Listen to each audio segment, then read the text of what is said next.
wabarakatuh. Alhamdulillahirabbil alamin wa bihi nasta'in wa ala umuri dunya waddin. Wassalatu wassalamu ala rasulina Muhammadin wa ala alihi wa sahbihi ajma'in wa man tabi'ahum bi ihsanin ila yaumiddin. Amma ba'du. Kaum muslimin wal muslimat, pemirsa Al-Furqan TV dan pendengar radio Suara Al-Furqan yang dirahmati Allah taala. Alhamdulillah pada kesempatan pagi ini di edisi hari Kamis tanggal 13 Rabiul Akhir 1443 Hijriah bertepatan dengan tanggal 18 November 2021, bersama saya Muhammad akan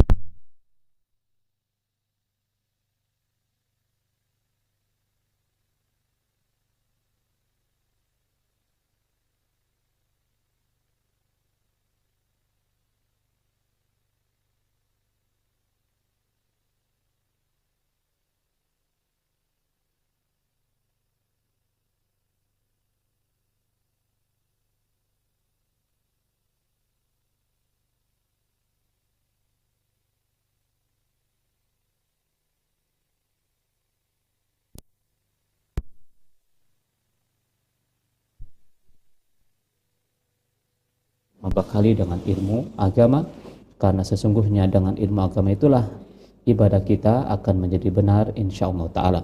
Kaum muslimin dimanapun Anda berada, dan alhamdulillah di kesempatan pagi ini telah hadir di studio Al-Ustadz Abu Ubaidah hafizahullah ta'ala, dan insyaallah 1 jam ke depan beliau akan menemani kita semuanya untuk memberikan jawaban-jawaban atas pertanyaan yang Anda sampaikan. Sebelum kami bacakan beberapa pertanyaan, kami akan sapa terlebih dahulu Al-Ustadz Abu Ubaidah yang telah hadir di studio. Assalamualaikum Ustadz. Waalaikumsalam warahmatullahi wabarakatuh. Kabar pagi ini Ustadz? Alhamdulillah. Alhamdulillah. Kaum muslimin dimanapun Anda berada, kami mengundang Anda semuanya untuk bergabung bersama kami di kesempatan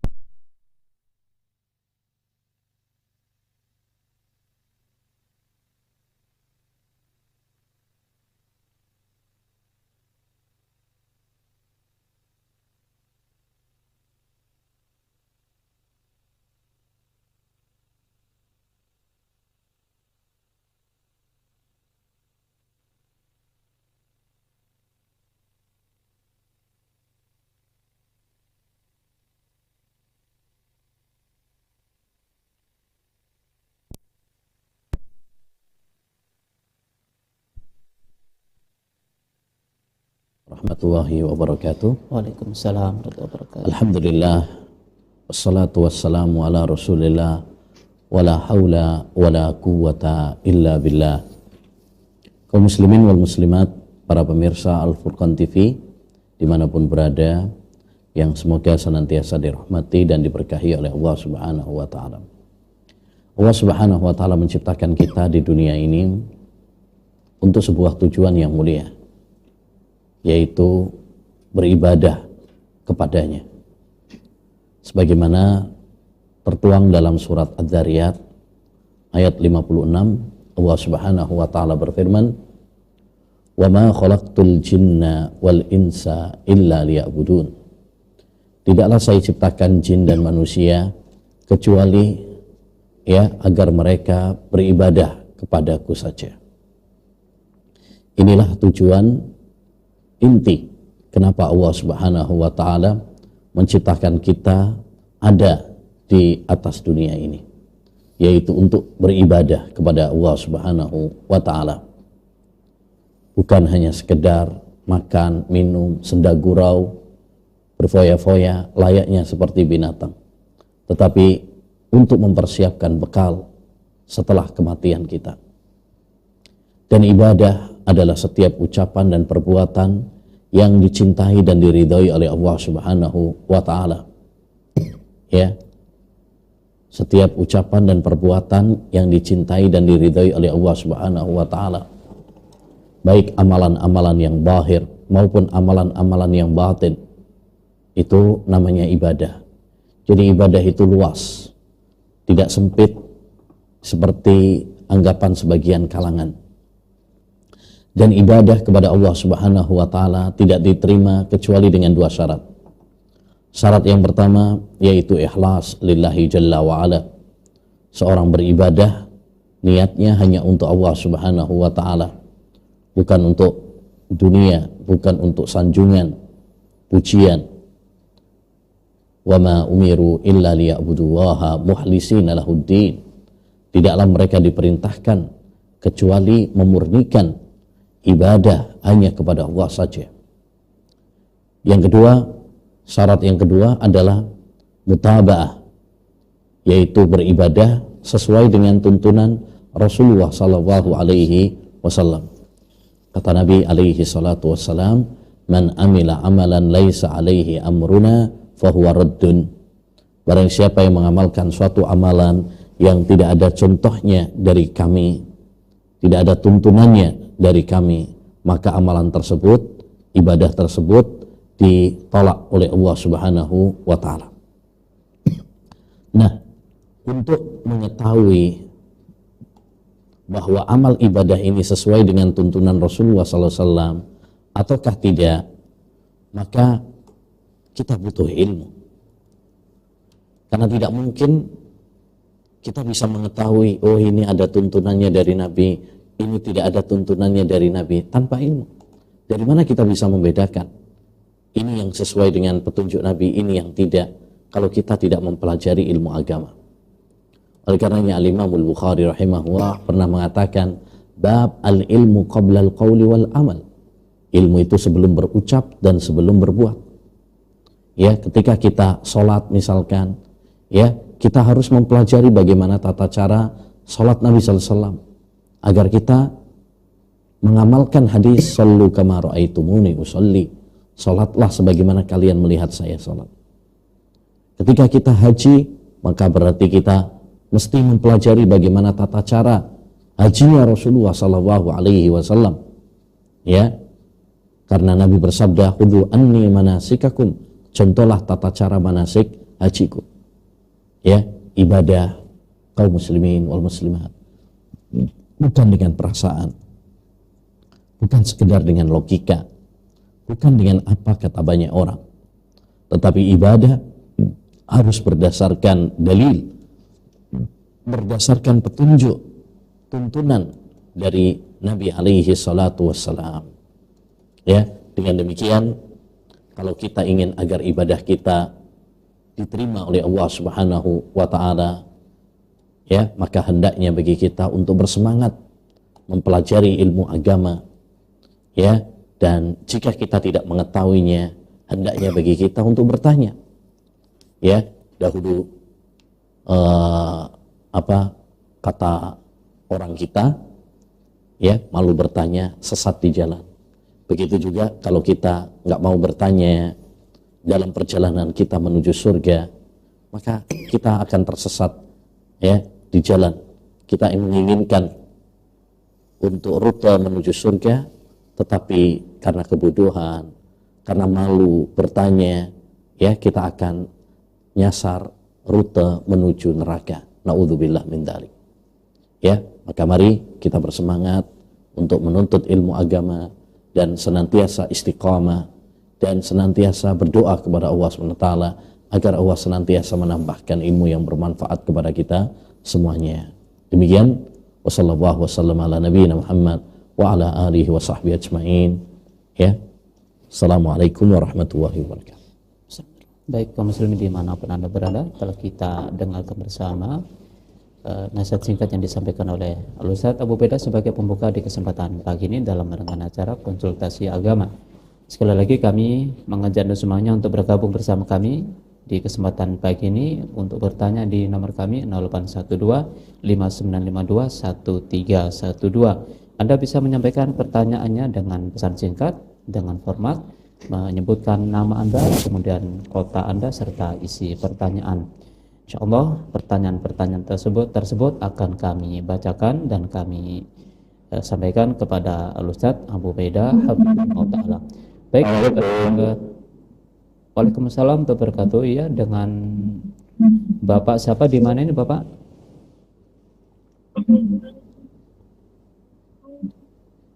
Assalamualaikum. Waalaikumsalam warahmatullahi wabarakatuh. Ya, dengan Bapak siapa di mana ini? Assalamualaikum. Waalaikumsalam warahmatullahi wabarakatuh. Enggak.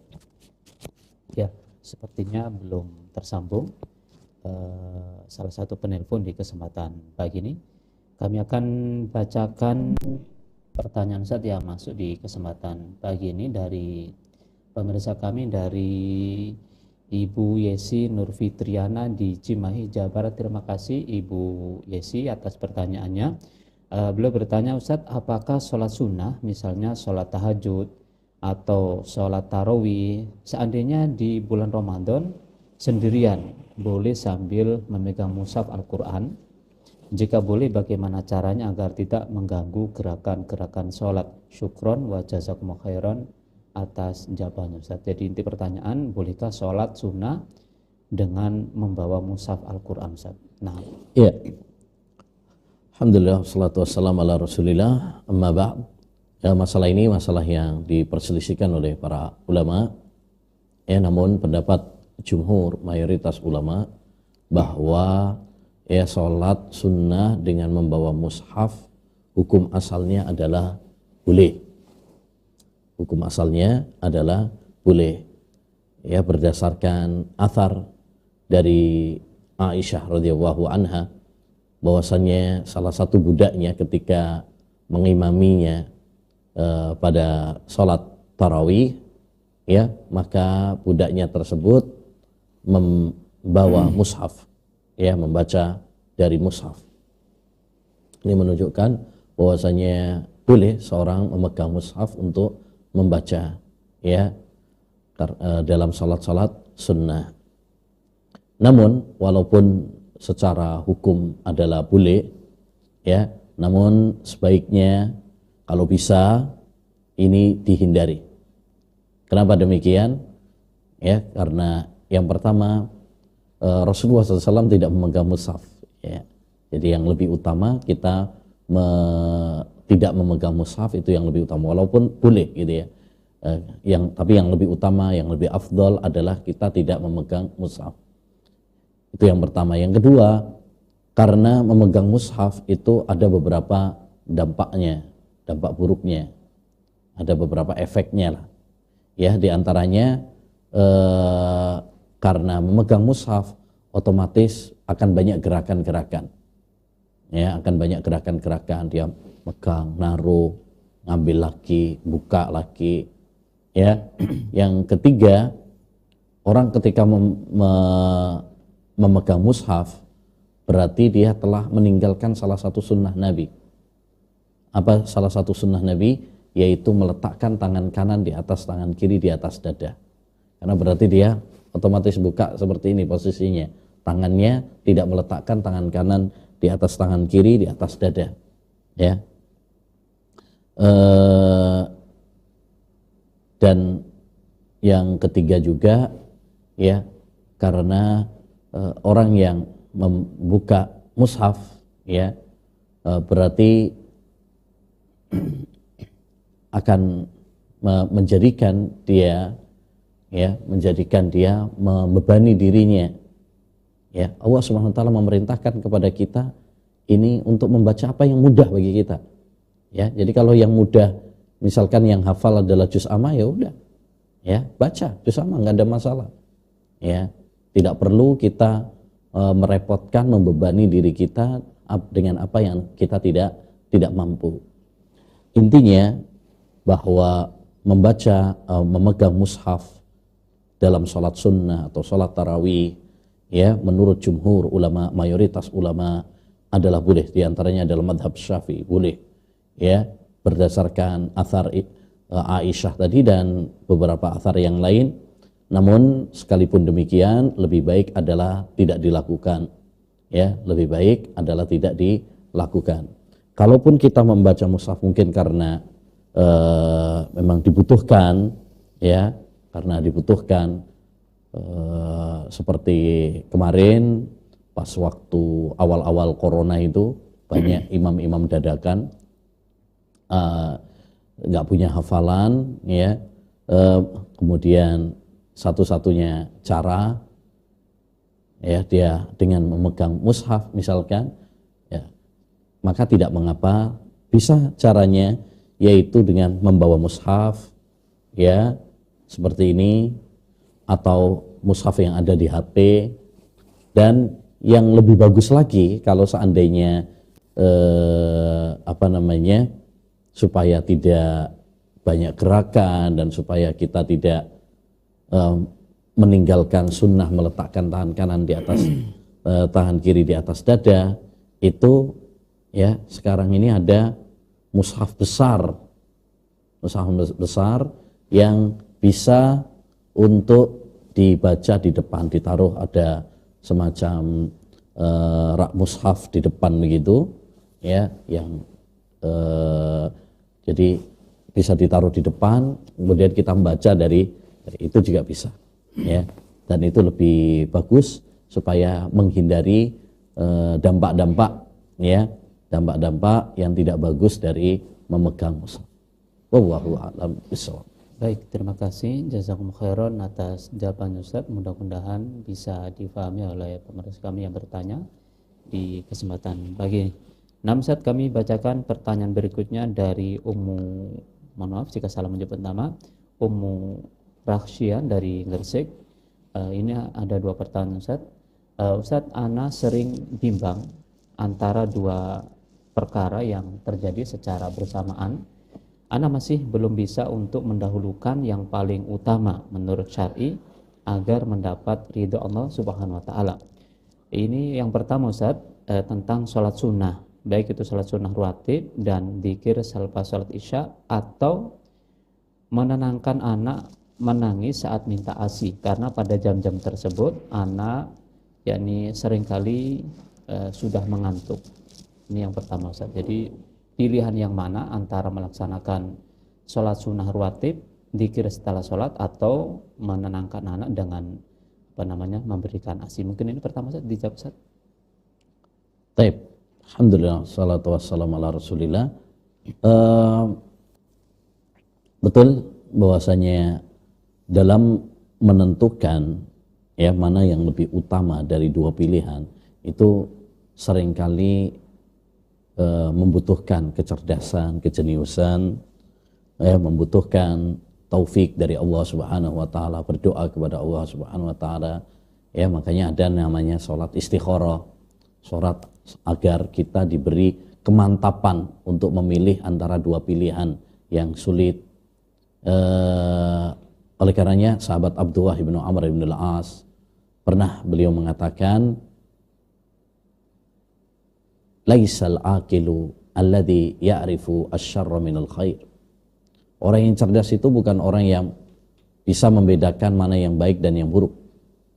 Kalau itu mudah ya, antara membedakan mana yang halal dan mana yang haram. Ya, ayam halal, babi haram, ya, khamr haram, ya, susu halal. Kalau itu orang awam juga bisa. Banyaklah yang bisa. Tapi wa innamal akilu alladhi ya'rifu ya khaira asyarrain. Tetapi orang yang cerdas adalah orang yang bisa memilih mana yang lebih baik antara dua yang buruk. Jadi ketika dihadapkan dua keburukan, dia bisa memilih mana yang terbaik antara dua pilihan yang terburuk tersebut. Ya, disinilah membutuhkan kecerdasan, membutuhkan taufik dari Allah SWT, sehingga Allah berdoa semoga Allah memilihkan yang terbaik. Jadi dalam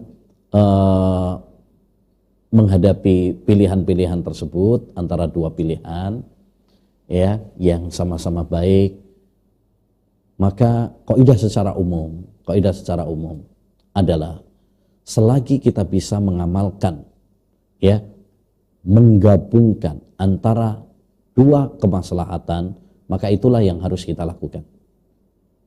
Ya, misalkan mengamalkan sholat, ya, sholat dengan misalkan menenangkan anak. Kalau itu bisa kita lakukan dua-duanya, ya, bisa kita gabung dua-duanya, ya, maka itulah yang lebih utama, ya. Itulah yang lebih utama. Kata para ulama, yaitu menggabung itu lebih utama daripada memilih. Al-jama' aula minat tarjih, menjamak, menggabung itu lebih baik daripada kita harus memilih salah satunya. Ya, berbakti pada orang tua baik, ya, berbakti kepada suami baik, ya, dua-duanya laksanakan. Menuntut ilmu dan berbakti kepada orang tua, dua-duanya baik, laksanakan dua-duanya. Karena itu pada dasarnya tidak saling bertentangan. Yang kedua, ya, keadaan yang kedua adalah tatkala kita harus milih salah satunya, nggak bisa digabung, ya, harus memilih salah satu dari dua pilihan tersebut. Maka dalam kondisi seperti ini, ya, diperlukan ilmu yang disebut oleh para ulama dengan mufadhalah, ya, atau tarjih, ya, mana yang lebih utama, ya. Nah, ini ada ilmunya. Makanya pentingnya kita belajar ilmu, yaitu apa? Kita dahulukan mana yang lebih penting dari dua maslahat tersebut. Contoh, jika pilihan tersebut antara wajib sama sunnah, maka dahulukan yang wajib. Ya, dahulukan yang wajib. Sebagian ulama mengatakan man saghalahu al-fardhu anil nafli fahuwa ma'dzur wa man saghalahu an-naflu anil fardhi fahuwa maghrur. Barang siapa yang sibuk dengan amalan-amalan sunnah, lalai dari yang wajib, maka orang ini tertipu. Tapi kalau dia sibuk dengan yang wajib, lalai dari yang sunnah, maka orang ini diberi uzur. Jadi, ma'asyiral muslimin, kita harus mendahulukan yang lebih utama. Misalkan yang wajib dengan yang sunnah, dahulukan yang wajib. Baik, kalau sama-sama wajib, maka di sini ditinjau dari sisi yang lain lagi. Ya, mana yang maslahatnya lebih besar? Mana yang maslahatnya untuk orang lain lebih didahulukan daripada yang maslahatnya untuk diri sendiri? Nah, jadi ada ilmunya. Contoh misalkan kalau orang iktikaf, itu maslahatnya untuk diri sendiri. Sama orang yang misalkan amar ma'ruf nahi mungkar, ya, berdakwah, ini maslahatnya untuk orang lain. Nah, para ulama mengatakan keutamaan yang manfaatnya untuk orang lain lebih utama daripada keutamaan yang manfaatnya untuk diri sendiri. Jadi, ya, ketika kita dihadapkan, ya, dua pilihan, maka pilihlah yang lebih maslahat, dan itu ada ilmunya yang disebut oleh para ulama dengan ilmu tarjih atau ilmu mufadhalah, ya. Kalau bisa kita laksanakan dua-duanya, alhamdulillah kita bisa menggabungnya. Tapi kalau tidak bisa, pilih yang lebih besar maslahatnya. Berkaitan dengan tadi, misalkan sholat sama menenangkan anak. Kalau kita bisa dua-duanya, ya, sholat, ya, sambil menenangkan anak, maka lebih bagus, ya, lebih bagus digabung. Karena pada dasarnya adalah tidak mengapa seorang itu sholat sambil gendong anak, ya. Kalau misalkan pas kita sholat terus ya, mungkin dia nangis, ya, tidak mengapa digendong. Rasulullah SAW pun pernah, ya, sholat kemudian sambil membawa Zainab, cucunya, ya. Nah, tidak mengapa. Demikian juga kita usahakan terlebih dahulu, ya. Kita usahakan sebelum sholat kita tenangkan terlebih dahulu, sehingga ketika kita sholat kita bisa sholat lebih tenang, ya. Tapi kalau memang misalkan nangis, nggak apa-apa, digabung sholat sambil menenangkan, itu juga tidak mengapa, ya. Nah, kalaupun nanti ketika sholat kemudian masih tetap nangis juga, berarti percepat sholatnya. Makanya dulu Rasulullah SAW juga pernah ketika beliau sholat lalu mendengar suara tangisan anak kecil, maka beliau mempercepat sholatnya, ya. Karena dengan demikian kita tetap bisa sholat dan tetap menenangkan anak. Wallahu a'lam. Nah, ini yang pertama Ustaz. Adapun yang kedua, bagaimana memilih antara dua pilihan belajar, ini termasuk di dalamnya yaitu konsentrasi menghafalkan atau murojaah bacaan Al-Quran, belajar online ilmu agama, atau dengan membantu ibu mengurusi pekerjaan rumah tangga. Seringkali setelah melaksanakan tugas rumah tangga kemudian hendak belajar, anak terkadang rewel, minta bermain, terkadang minta ASI. Kalaupun belajar pada malam hari terkadang ada kendala dari suami atau terlelap tidur karena letih dengan rutinitas, sehingga belajar dengan menyempatkan waktu yang ada tidak bisa secara terjadwal, kontinu dan istiqomah. Ini mohon solusinya Ustaz. Nah, hendaknya bagi seorang ya bertakwa kepada Allah Subhanahu wa taala ya dengan pandai-pandai mengatur waktu. Ya, pandai-pandai mengatur waktu. Jadi seorang harus pintar mengatur waktu, kapan dia belajar, kapan dia membantu orang tuanya, ya, atau melaksanakan tugas dia sebagai ibu rumah tangga, ya. Jadi laksanakan semua pekerjaan itu ya, sesuai dengan jadwalnya. Ya, jadi ada waktu untuk belajar, ada waktu ya, tidak terbengkalai. Ya, tidak terbengkalai. Jangan dengan kemudian alasan sebagai ibu rumah tangga, kemudian kita nggak ada belajar ilmu agama. Atau sebaliknya, belajar ilmu agama terus tapi lupa dengan tugasnya, itu juga keliru. Jadi kita harus mengatur waktu kita, dan itu bisa, bisa. Ya, terkadang kita ini beralasan dengan sibuk, beralasan dengan membantu orang tua, ya, nggak ada waktu untuk belajar agama. Padahal sebenarnya banyak waktu luang.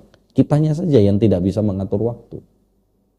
Betul kata seorang penyair, ra'aitun nasa yaskuna zamana wa ma li zamanina aibun siwana naibu zamanana wal aibu fina ya walau nataqaz zamanu la romana.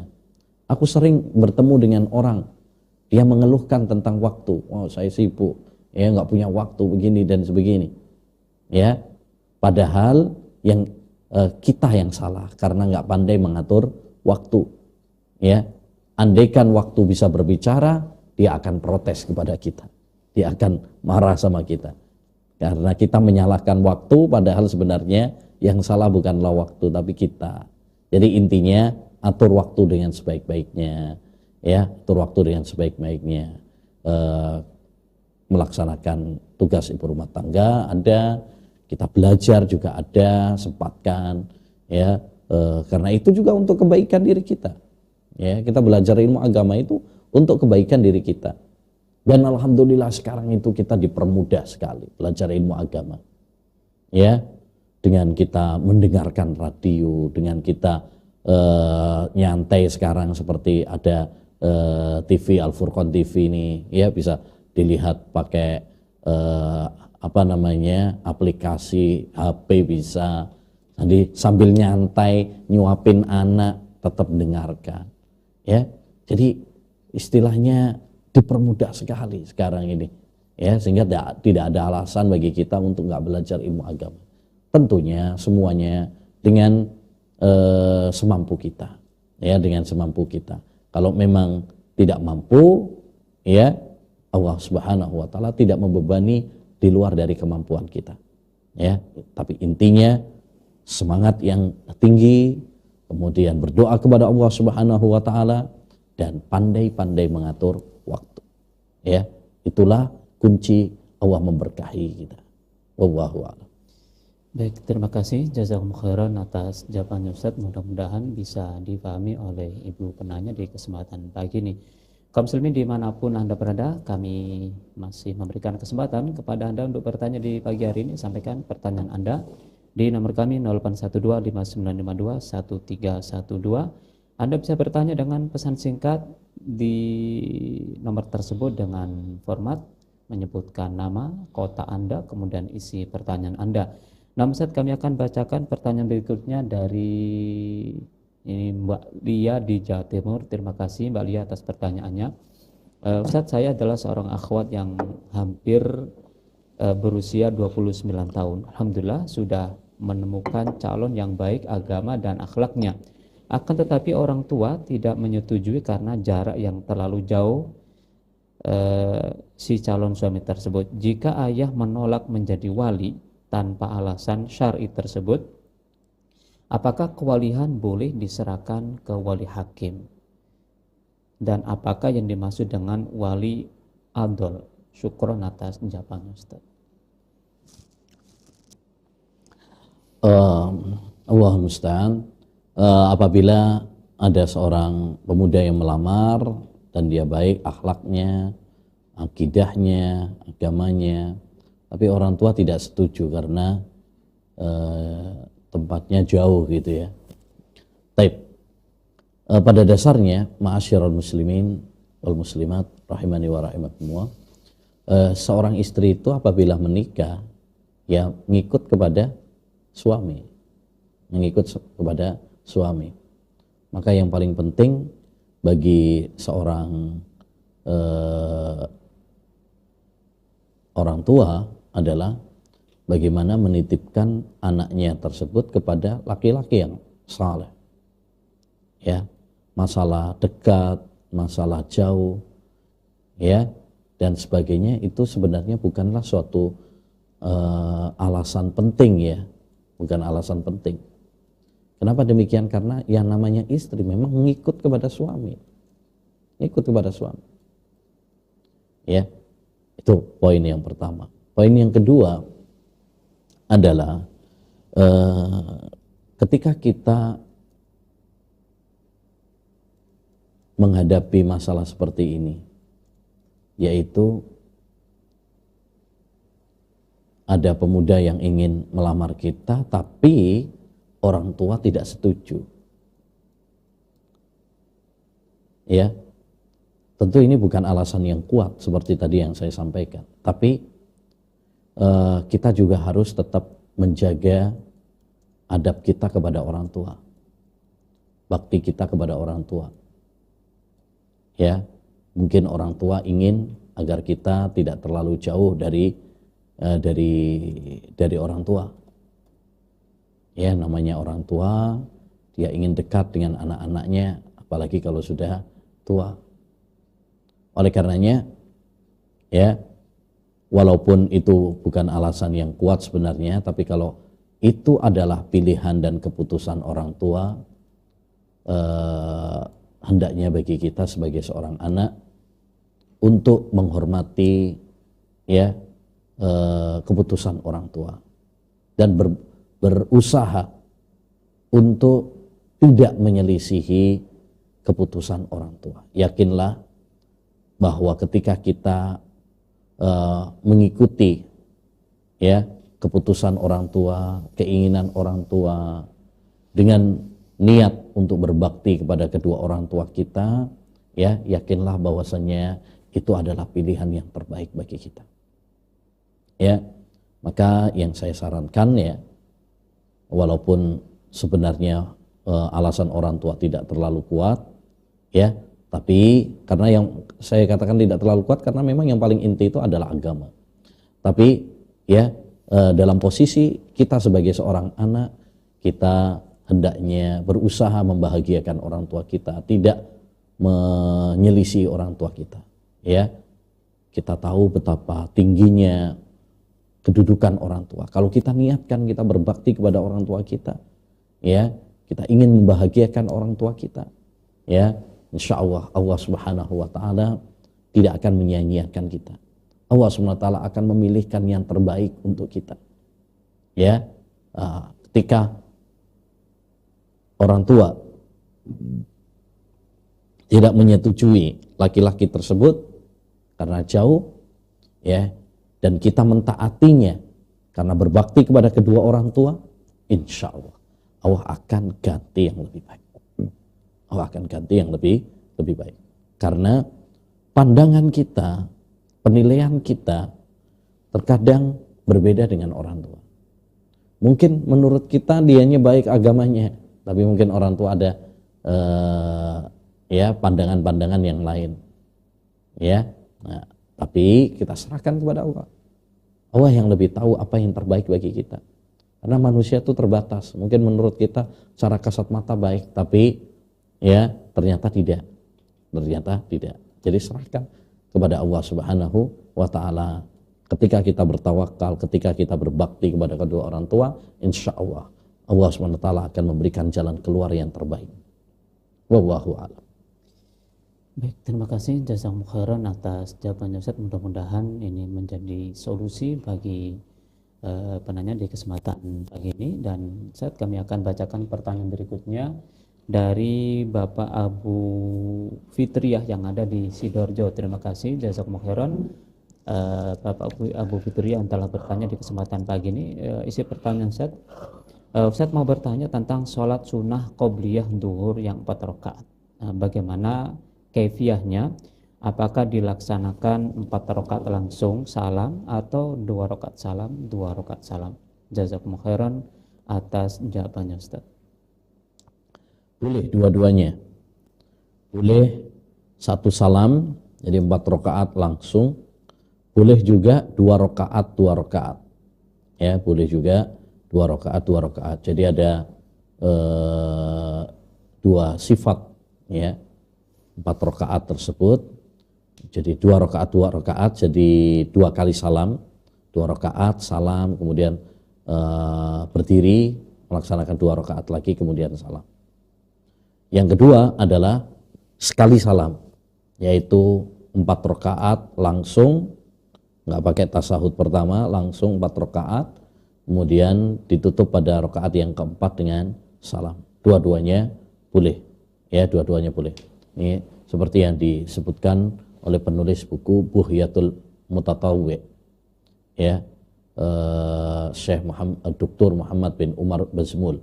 Ini buku yang bagus yang mengupas tentang salat-salat sunnah, salat-salat sunnah, termasuk salat-salat qobliyah, salat-salat rawatib qobliyah ba'diyah, ya, termasuk salat zuhur ini ada beberapa model, beberapa redaksi, ya, pilihan tata cara, ya, ada yang qobliyahnya 4, ya, ba'diyahnya 2, ada yang 4, ada yang 2, 4, maksudnya qobliyahnya 2, ba'diyahnya 4, ada yang 4 qobliyahnya, kemudian ba'diyahnya 4, ya. Dan dijelaskan tadi kalau untuk yang 4 rakaat itu ada 2 pilihan, bisa langsung, bisa juga 2 rakaat, 2 rakaat. Wallahu a'lam.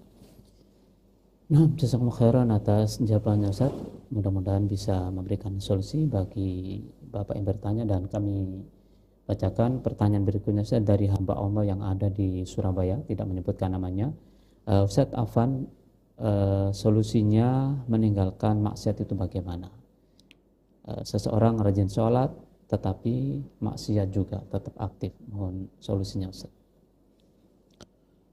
Solusinya pertama adalah, ya, dengan meningkatkan khasyatullah, muraqabatullah, merasa takut kepada Allah Subhanahu wa taala, merasa diawasi oleh Allah Subhanahu wa taala.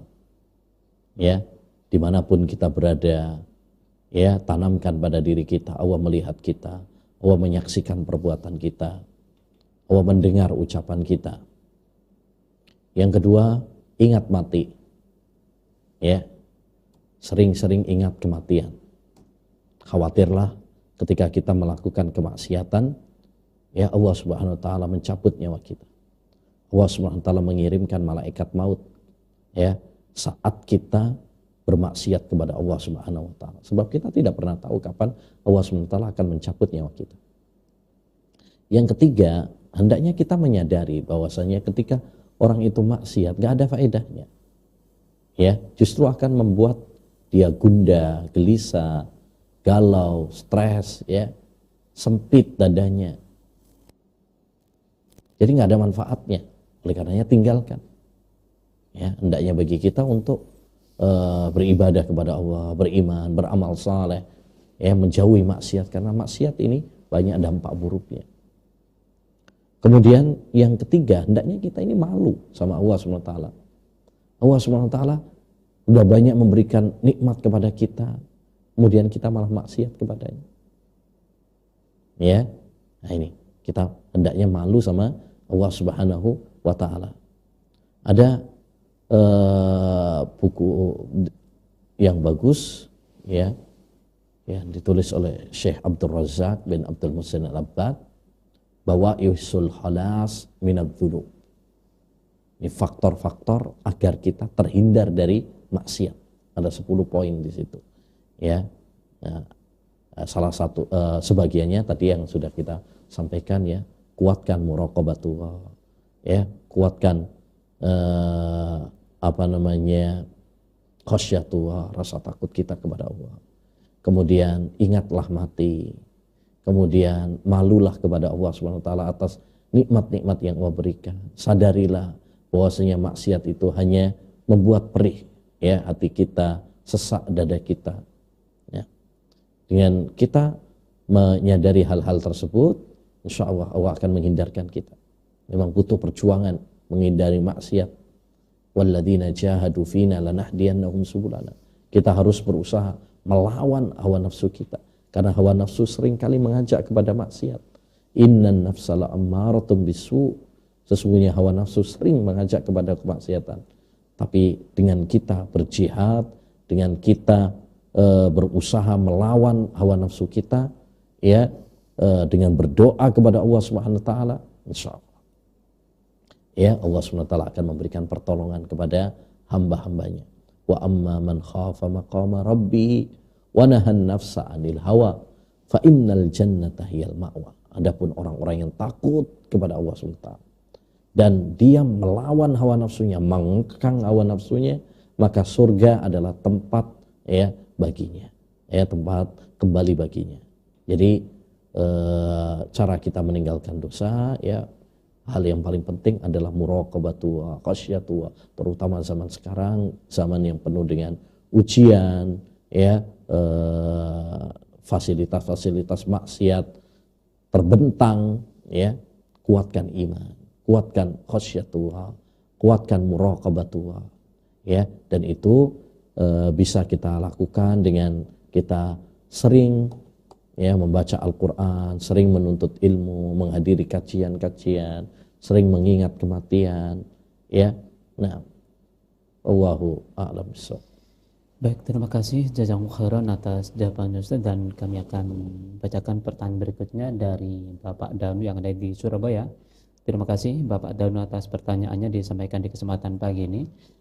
Beliau bertanya, Ustaz, apakah hukum atau apa hukumnya menjual minyak kutus, ini minyak sejenis minyak oles yang terbuat dari bahan-bahan ramuan yang berasal dari khas Bali.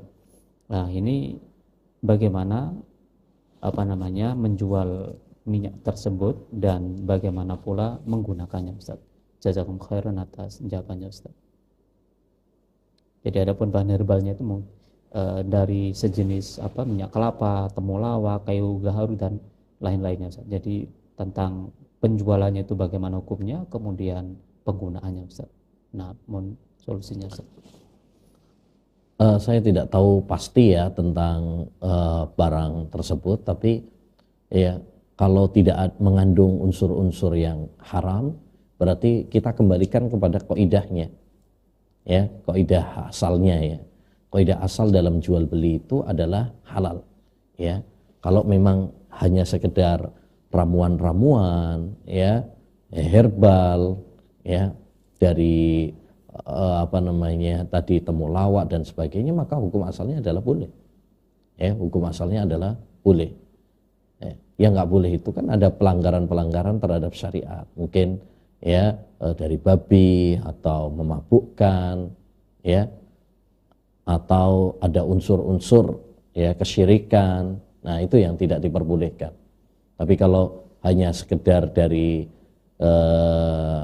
misalkan tanaman-tanaman tradisional, ya, seperti yang tadi disebutkan, kalau hanya sekedar itu saja maka nggak ada masalah, ya, karena hukum asal masalah dunia adalah boleh, bukan dari balinya, bukan dari ini ya.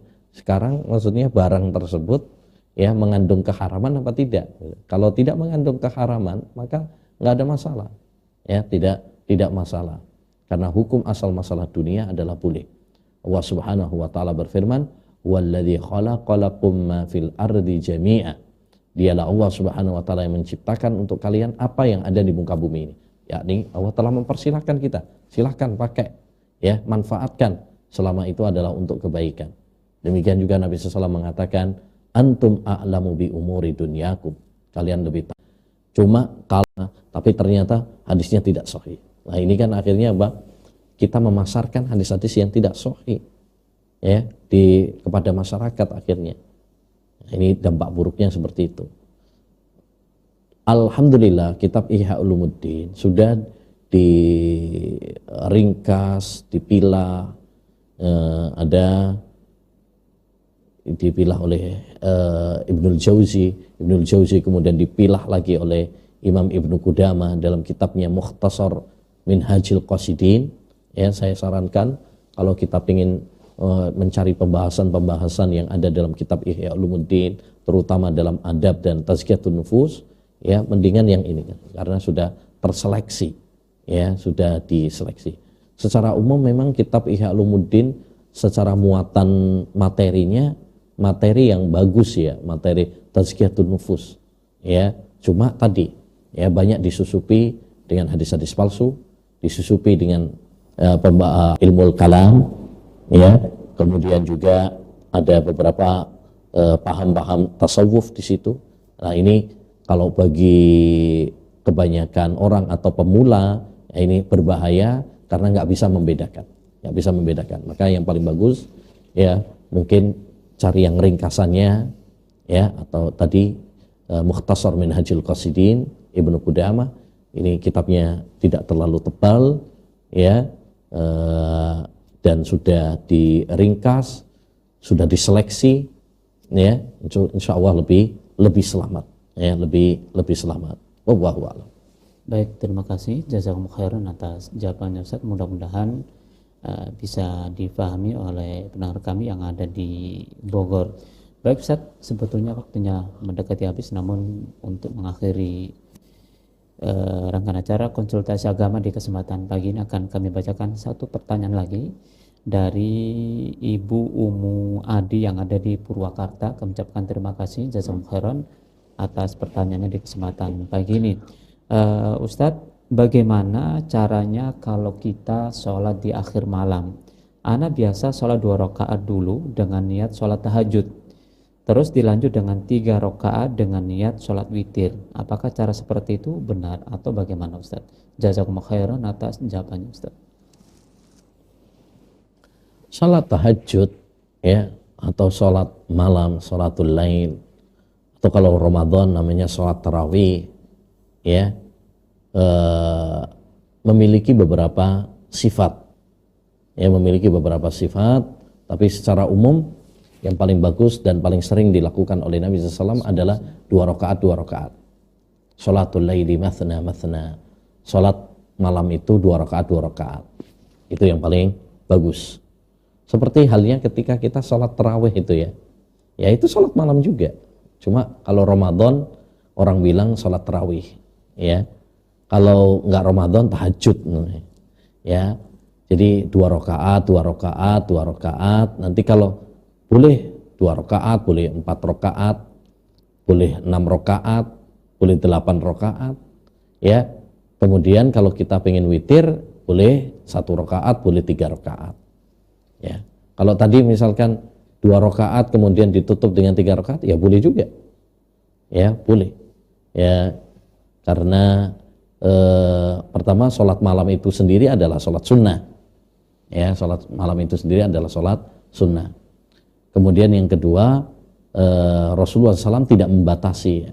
Jadi sholat 2 rakaat, ya, bisa 2, bisa 4, ya, bisa 2 rakaat, maksudnya 2 rakaat, nanti 2 rakaat lagi, 2 rakaat lagi, bisa kalau 2 rakaat saja, habis itu witir, mungkin karena waktunya tidak cukup, ya tidak mengapa.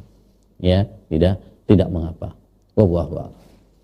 Baik, terima kasih jazakumullah khairan atas jawaban dan waktunya di kesempatan pagi ini Ustaz. Mudah-mudahan jawaban-jawaban tadi bisa memudahkan kita semuanya untuk melaksanakan agama kita, melaksanakan keimanan dan ketakwaan kita kepada Allah Subhanahu wa taala.